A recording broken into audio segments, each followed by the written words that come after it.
Weekend one of college football in the books, and thanks in part to Colorado and company, the Pac-12 is the best conference in America right now. You are Locked On Pac-12, your daily podcast on the Pac-12 Conference. It's the Locked On Podcast Network, your team every day.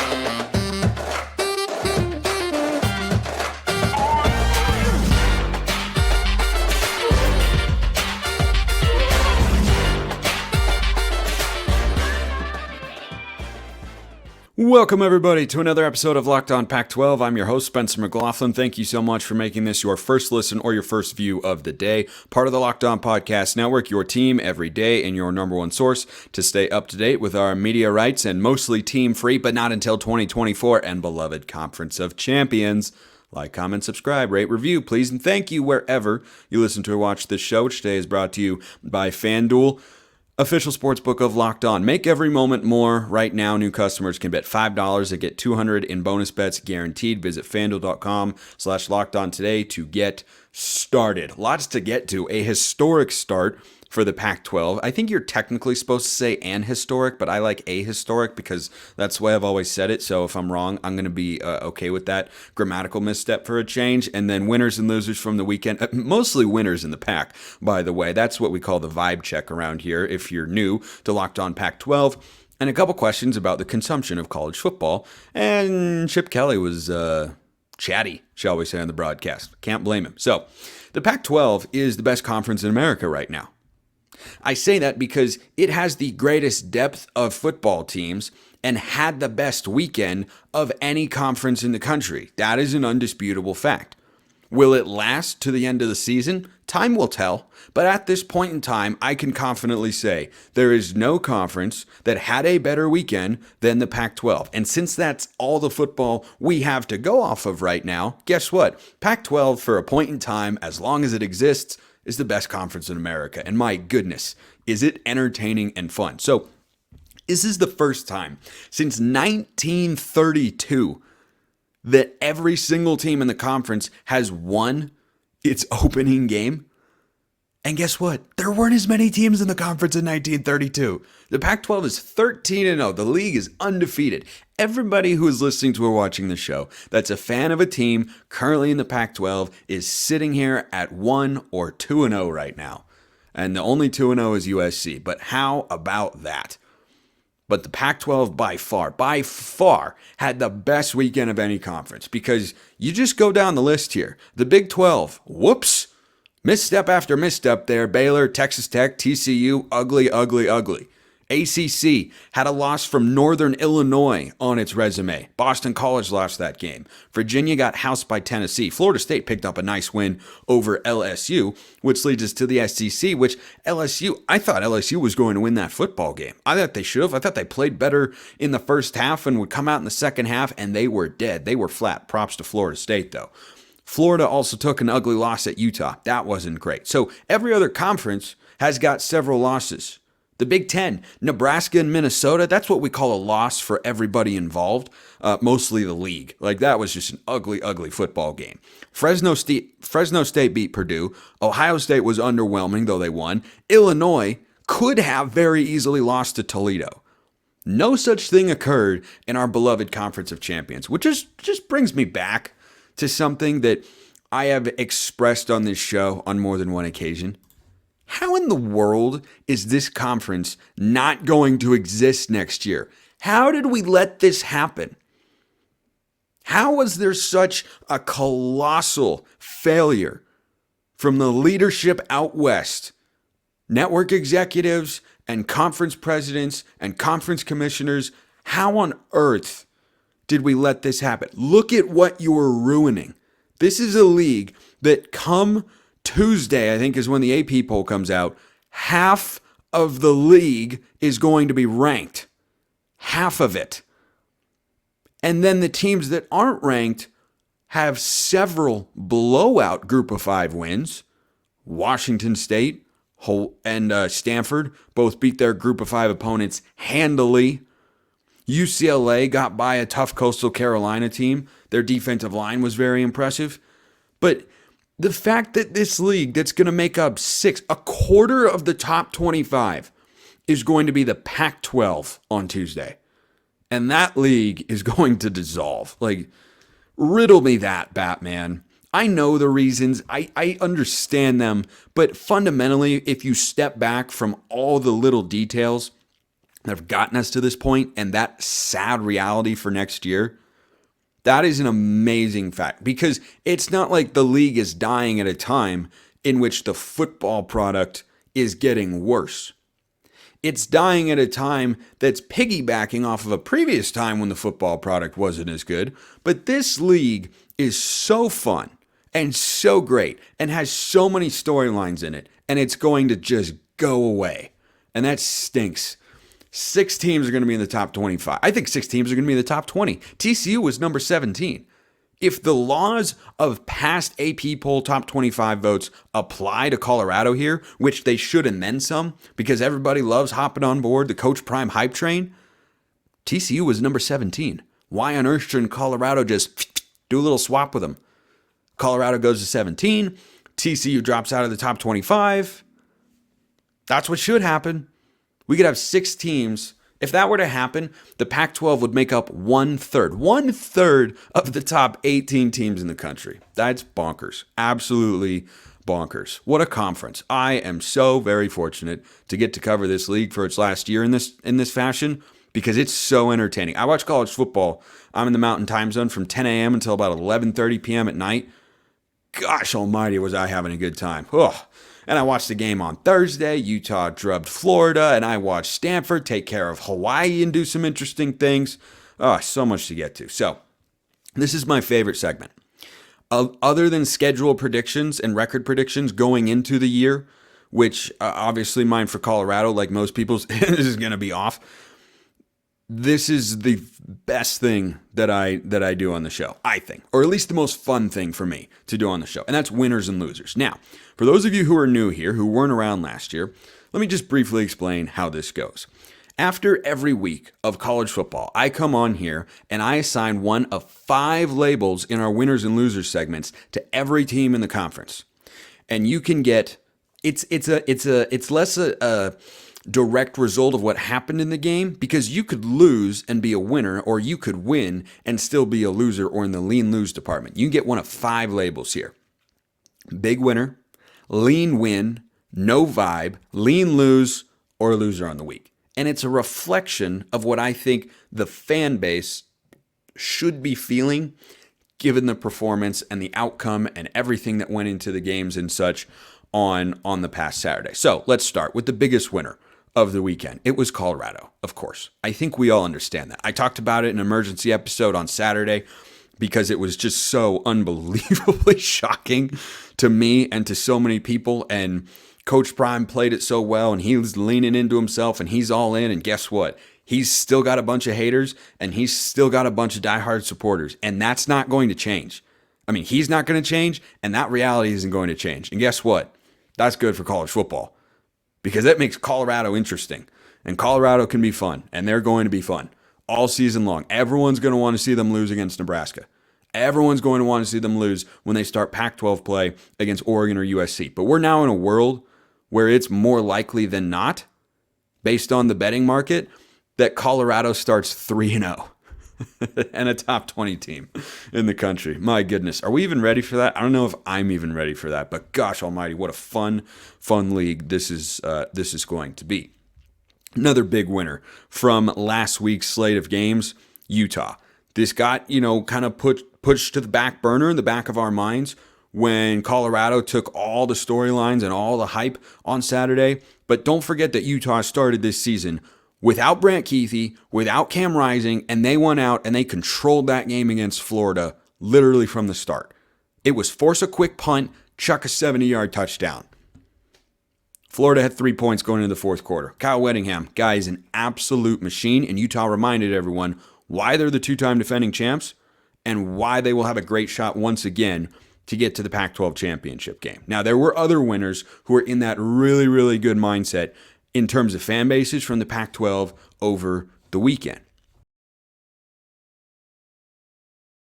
You're going to be in a great mindset, feeling great, and everything when you get your next order of athletic brews. So, it's time for the game changer of the week, brought to you by Athletic Brewing Company. Much like Coach Prime and Shedeur Sanders changed the college football game and shocked the world and put themselves back on the map in a big way sooner than anyone, myself included, maybe not anyone, but a lot of people expected over the weekend, Athletic Brewing has completely changed the non-alcoholic beer game. They make non-alcoholic beers that actually taste good. There are a bunch sitting in my fridge right now. You know why they're still there? Because I'm going to drink them, and I've already been drinking them, and they are great. They've completely changed the non-alcoholic beer game. They actually taste good. They're great tasting, award-winning, and they beat out full-strength beers in global competitions. No hangovers ever, so they're fit for all times. That's one of the great parts about them, of course. You can find Athletic Brews in store, online, and at bars around the country. First-time customers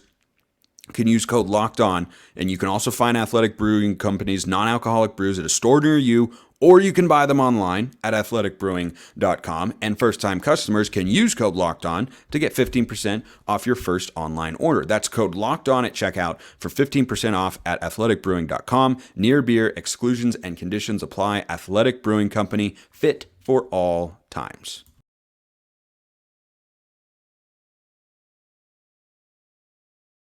Second segment sips are not fit for all times like Athletic Brewing. They are fit to transition into the second segment or continue here on the show. Thank you so much for listening or watching, by the way. So let's keep going through. I have waited so long to do this winners and losers segment. Gosh, I've missed it. So Utah, a big winner. Colorado, a big winner. How about the Bay Area schools? Yeah, I know. I don't expect either of them to contend. Everydayers know I'm high on Cal. They've got a big game against Auburn this week in which they're a 6.5-point underdog, which is utter disrespect to the Bears. Because if you want to see disrespect, did you see what Cal did to North Texas?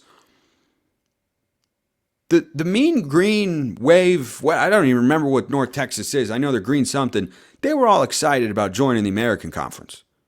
And they were trying to usher in a new era of football. And Cal walked in there and said, no, we have a new offensive coordinator, and we've got good weapons, and we have a better offensive line, and we have a dynamic pair of running backs, and we're going to go in there and put up a 58 spot on the road. Yeah, did you see that coming? Look, I had Cal in my Pac-12 prime picks. I thought they were going to cover 6.5. I didn't have them putting up 58 points. When was the last time? And look, Sam Jackson hopefully is going to be all right for this week. That's up in the air. He got injured in that game. But Ben Finley came in and did a really good job, and they had a pretty tight quarterback battle. But Jackson brings a dynamic element to their offense. He looked really good. They ran the ball well. They played solid defense. I think their defense can improve. They allowed a couple big pass plays, but my goodness, my California Golden Bears. Not actually, but kind of. I've been on them for a long, long time. That was a statement in week one. That was a statement from Jake Spavital down there in, I think it's Denison, Texas is where they were playing that game. So Cal, a big winner. Stanford, also a big winner. Troy Taylor starts his coaching career as the Cardinals head guy 1-0. They do so in convincing fashion. That was, again, a pick where I looked at and said, I don't understand this line. Why did it come down 6 points? It opened as Stanford minus 9.5. I would have leaned towards Hawaii in that world. Stanford covered that anyway. But once it came down and got to 3.5, I said, yeah, I'm going with that. Stanford, look, they're still not going to be very good. They were playing Hawaii, which is a low-level Mountain West team, but they looked the way a competent football team should against a low-level Mountain West team. I thought Ashton Daniels was really impressive. I think the game plan from Troy Taylor to get Benjamin Jurasic, your best playmaker outside of your quarterback, but probably your best overall, the football as often as you can, was really, really good. I thought Daniels was impressive. I thought they had a clear identity. They played fast. They're not stuck in the old Stanford ways. They've modernized the offense. Like, they know what they're doing there. They run their quarterback. They run play action. They have the little double wing set. I liked a lot of things that I saw. And Stanford, that had to feel good. Probably the only chance Stanford's going to have to be an outright winner all season. But hey, I've been wrong before. So another outright winner this week. How about those Pac-12 prime picks? Boy, I was not, maybe just putting prime in the term, or, in the name has kind of helped carry over some momentum and vibes. I don't know. Maybe I'm just spitballing here. Anyway, so last year I was under 50%, about 48%. I was not proud of that. In fact, I was ashamed of myself for that. And I'm on a mission to be better in that department this year. We're off to a good start. Stanford minus 3, easy cover. Cal minus 6.5, no sweat. Washington minus 14.5. They got off to a slow start, and then they figured it out. Michael Penix is really good. Coastal Carolina covered by half a point. Thanks, Vegas. Appreciate it. So, 4-1 start. I was wrong on Oregon State, who had a really, really good game. They go in the lean win department. This is for teams that I think should be feeling good, but winners is like, phew, this is like borderline cloud nine. We're feeling great. We got high levels of optimism. Lean win is you look good in a game where you should look pretty good or solid, but you look kind of another level of good. So that applies to the three teams that absolutely drubbed Mountain West opponents over the weekend. Washington put up a lot of points and a lot of yards. Michael Penix was outstanding. His deep ball is so good. Oregon State, 42-17 over San Jose State. I thought the game would be closer. I did. Guess what? Turns out Oregon State has a much better defense than USC, which I already knew, but I didn't know that offensive line would play that well. I knew they'd be good, but holy smokes, DJ Uyunglele on a touchdown pass, I think he had close to 5-6 seconds to throw the football, which is a lot of time. They ran the football well, they played good defense, and DJU looked like the exact guy that Oregon State brought him in to be.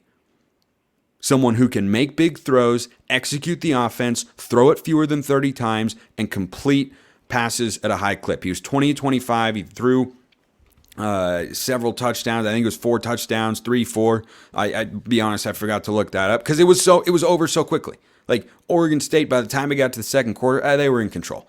The offensive line was in control. The defense was playing great, and they looked really, really good. And then Washington State, kind of like their counterparts in Seattle, got off to a slow start, had a couple of stumbles here and there. And then once they ramped it up, Cam Ward had a big day, over 400 yards through the air. And they were pulling away from Colorado State in a hurry. So that's a lean win department, right? If you're going up against a G5 opponent, that's the best you can do, is lean win. No vibe here, meaning you did exactly what I expected you to. Oregon, USC, 2 of the favorites in the conference. Some would say the top 2 favorites. Some would say not the top 2 favorites. It all depends on who you ask. But USC and Oregon cruised to victories. USC against Nevada put up 66. Oregon against Portland State put up a program record, 724 yards of offense and 81 points. It's Portland State. That's just kind of what you should be doing. That's how it should look. So that's where that's why they go in the no vibe department. So that's 1, 2, 3, 4, 5, 6, 7, 8, 9, 10. Arizona State. That's interesting. Where exactly does Arizona State go? Oh, we can't get to Arizona State yet because we have to get to Arizona, who also go in the no vibe department. I'm not trying to hate on the Wildcats here. They look the way that I wanted them to, but again, you're going up against an FCS opponent, right? When it's G5, the best you can do is lean win. And when you're going up against an FCS, the best you can do is no vibe. Because, let's be real. Like, that's what should happen there for Arizona. I was glad to see that they played as well as they did. I thought that, defensively, look, again, it's not, how much can you take away from an FCS game? Not a lot, right? Like you can't take away a ton, but 38-3 is how good football teams play against an FCS opponent. That's all I'll say. So Arizona in the no vibe department. I don't know what to do with UCLA specifically, but I have them in the same department as Arizona State, and that is a lean lose. So let me start with Arizona State, and then I'll get to UCLA. So no one's in the outright loser department because nobody lost. But again, this is not a results-driven business, the winners and losers segment. This is about the vibe check for the fan base. Coming off of that game against Arizona or against Southern Utah, which I was on the radio broadcast for SUU, Arizona State was not in a good place. I was talking to my guy Richie Bradshaw all the time. Wasn't in a great mood. Don't think ASU was either. Don't think they should have been. They played horribly. Southern Utah should have won that football game. They absolutely should have. They had every opportunity to. They made a couple key mistakes that ASU benefited from, but the offense was out of rhythm in the second half. They weren't able to connect on some passes that they were hitting in the first half. They committed a bunch of penalties. They couldn't stop Southern Utah, sufficiently through the air. Like, they allowed 21 points to an FCS opponent at home. That's not That's not good. And I know there was a lightning delay of 2.5 hours, and it was a bit crazy, but they go in the lean lose department for now. They're only a 3-point underdog against Oklahoma State. I don't get that line. But that means Vegas knows something, and maybe the Cowboys are just not that good. Which brings us to UCLA.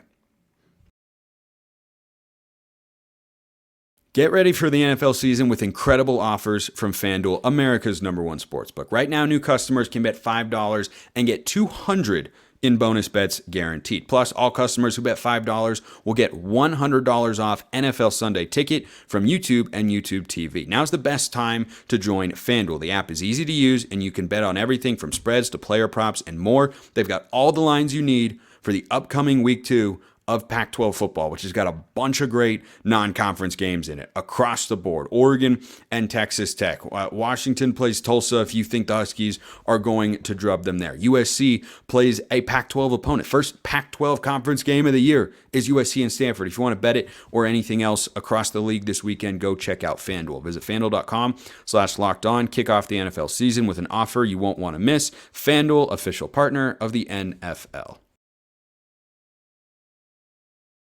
So, everydayers are aware that I am low on UCLA compared to some others. Josh Pate over at the Late Kick, who I think does a great job, thinks UCLA is making the Pac-12 championship game. I think that's ludicrous. Now, their schedule is favorable, yes.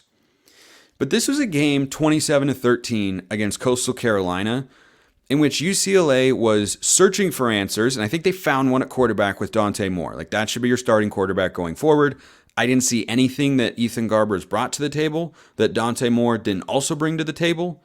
And I don't know what the argument would be to continue going back and forth. That's what they did in this game. They both threw a pick in the end zone. They both made some good throws. Dante Moore made a couple spectacular ones. All that considered, and that he's a true freshman, that's your quarterback of the future. You got to keep him around and not make him feel like he's got to continue fighting for the job. Or, hey, these kids hit the portal. It's happened on more than one occasion. If I'm Chip Kelly, I'm going with Dante Moore for all those reasons. Now, I thought UCLA's defensive line, the Murphy twins and Laiatu Latu, I thought they looked great. I mean, they were stifling Coastal Carolina, who's a good team in the Sun Belt Conference, which is a respectable G5 league. They pull Power 5 upsets on the regular. I mean, that's Appalachian State, Coastal Carolina, South Alabama. Like, they have had some big marquee wins over the years. But I thought they made Grayson McCall, an accomplished veteran quarterback, really uncomfortable. They picked him off once or twice. I think they might have been 2 or 3 times, actually. They played really well, and I thought they looked fast and physical defensively. That was the good news. But offensively, look, maybe it gets better when Dante Moore is there, but I can't give you anything better than a lean lose when you win that game 27-13. Now, it played out how I thought it would, but as I said, I'm down on UCLA compared to some others coming into this year for all the reasons that we discussed. Primarily the quarterback situation. They don't know what they have. They're trying to figure that out. They look like they were trying to figure it out in real time. That's why I like Coastal Carolina. And the quarterback play was the difference between them running away with that game and not. They threw 2 picks in the end zone because Garbers is solid but not great. Doesn't have the biggest arm in the world, but he's, serviceable. And Dante Moore was playing in his first game as a true freshman. That's where I'm at with UCLA. So I don't think they're in the best spot right now. They go at San Diego State, who have not impressed in a big way from what I've seen from them in the first couple weeks. They're 2-0, but I think UCLA probably gets that done. But I'll be watching closely to see what the Bruins are going to do there and whether or not they can contend the way their win total would indicate that they're capable of. So just to recap, lean lose. It's Arizona State and UCLA. No vibe, USC, Oregon, and Arizona, all against FCS opponents. USC was against Nevada, but that's low. Again, they looked the way they should. They didn't do anything spectacular. Defense was better, only 14 points compared to 28 the week before. But that's not enough for me because I still saw the San Jose State game to say, oh, yeah, no, I think that's a lean win. And USC's defense taking a step. Like, they play Stanford this week. Let's see what the Cardinal are able to accomplish there. USC's a big favorite, by the way, for a reason. But and then in the lean win department, we got Washington, Oregon State, and Washington State, who drubbed their Mountain West opponents in sufficiently dominant fashion. And look, USC, I did border on putting them in the lean win department, but again, I got to see something else to make me get rid of the memory of week 1 there. And then the winners of the week: Colorado, Utah, Stanford, Cal, and the Pac-12 Prime Picks, 4-1 to start 2023. Let's hop into the mailbag. YouTube comments or Twitter, hit me up at smalls_55 or at LO_Pac12. DMs and mentions are indeed wide open. Tyler asks this question: Spencer, what are your thoughts about the dispute between Spectrum and Disney? Can't watch college football games on ESPN. Also wants my thoughts on the ACC airing games in movie theaters. I'll start with the second one because I have some really short thoughts there. I don't think it's going to be a big appeal. I don't know why I would go to a movie theater to watch a game when, something like YouTube TV allows me to watch 4 games at the same time, or I could put up several screens and watch 3 games at once and not bother other people. Like, I go to a movie theater for a movie, not college football. I get what they're going for, but I don't think that takes off in a big way. It feels gimmicky. And look, I'm open to new ideas, but if I don't think the new idea is any good, I'm going to say so, and you will not catch me in a movie theater watching a college football game. I'm watching on TV at my house where I can access, Twitter and everything to see what people are reporting and tweet stuff out, interact with people, and, people like you listen to or watch this show and watching other games. And I don't want to have to watch a college football game and worry about bothering other people. I'm out on that. So the Spectrum thing. So Chip Kelly had some comments that are not directly related to this, but they sparked the same thought in my head. And that's that the way that we consume college football is primarily through television, right? There are radio broadcasts out there. I'm the radio and TV voice for Southern Utah Athletics, so I understand that. And that exists all across the country, and those are valuable and whatnot. But the primary medium is television. That's how we see all of this stuff. And the Spectrum bout with Disney that prevented people in the Orlando area from watching Utah play Florida, for goodness sake, is emblematic of what Chip Kelly said on his way to the halftime locker room, where he said, we only had 4 possessions in that half. Man, the game goes quickly. Hope you guys are selling a lot of commercials. He's upset about it. He was snarky, and I understand it. Now, I'll be honest, I don't notice the clock moving quite as much. The numbers are there. That the game is shorter. You don't have as many drives, not as many plays. I don't mind it a ton, but here's what I do mind. That the length of the broadcast is the same, and we're just seeing more ads and less game overall. And I don't care for that. And the money in the television, I hate that it impacts the sport that we love. If you're listening to or watch this show, there's a 99% chance or higher you're a big-time college football fan, just like I am. And I hate that the TV is helping to drive realignment, and TV is having us, speed up the games and make college football, on TV for less time, make the games not as prolonged and such. Like, I don't care for any of that. And when it comes back to affect the fan, all fans want is to turn on their TV on Saturday, watch the games, and get lost in college football. That's all we want.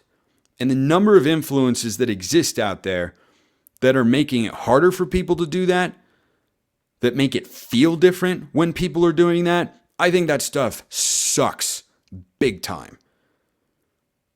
And there's nothing we can do to stop it. That's the worst part. Because the NCAA is a toothless organization that has nothing to say on NIL and the portal and tampering or television and college football. They have no authority to do anything here because they yielded power to the conferences, and the conferences yielded power to the TV networks and executives and everybody. And that stuff I just think sucks. I didn't need less college football. I didn't need the games to be faster. Major League Baseball, that's different. I like the pitch clock, and I'm very traditionalist. But guess what? I felt that baseball games were way too long. because there are so many throughout the course of the season. You either needed to reduce the number of games or make the game speed up. They went with speeding up the games. I get that. But that's because baseball had a television ratings problem. College football didn't have a television ratings problem. Nothing about this.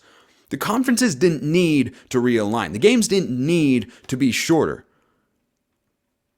All we needed and all we wanted as fans was to watch our teams go out and compete and play and enjoy the game. And it's really sad. It's legitimately sad. I'm still loving the game. It's just going to be so different going forward. They're expanding the playoff. That takes away from the game. You got parts of the country that couldn't watch Utah and Florida on ESPN. Are you kidding me? Come on. That's unacceptable. I don't give a rip who you would blame in that. Would you blame Disney and ESPN, or would you blame Spectrum? I don't care. People need to figure it out, because this is just... I wish people who are detached from the sport and from the fans would stop making decisions that affect the sport and the fans. Unfortunately, that's not going to happen. So that's kind of a glum note to end on for the day, but it's the world that we live in, and it was really great. I'll end with this because this was positive. I watched college football basically for over 12 hours. Like, it was on my TV, or I was following scores, or it was on in the background or something all day on Saturday. It was awesome. And it was great to just immerse myself in that world. And I'm going to enjoy the hell out of this final season, because everything's going to change in a big, big way starting next year. And there will still be elements of the game that I enjoy and love. But to say that I will enjoy it as much as I have for the last 20 or so years of my life as a college football fan would be a complete fabrication. So I'm going to love this season for every game it gives. I'm going to bring you coverage of the Pac-12 and beyond, Monday through Friday, all year long. And sometimes on Saturday when, Colorado pulls a historic upset. Appreciate everyone listening. I'll see you next time. And until then, I hope you have a wonderful rest of your day.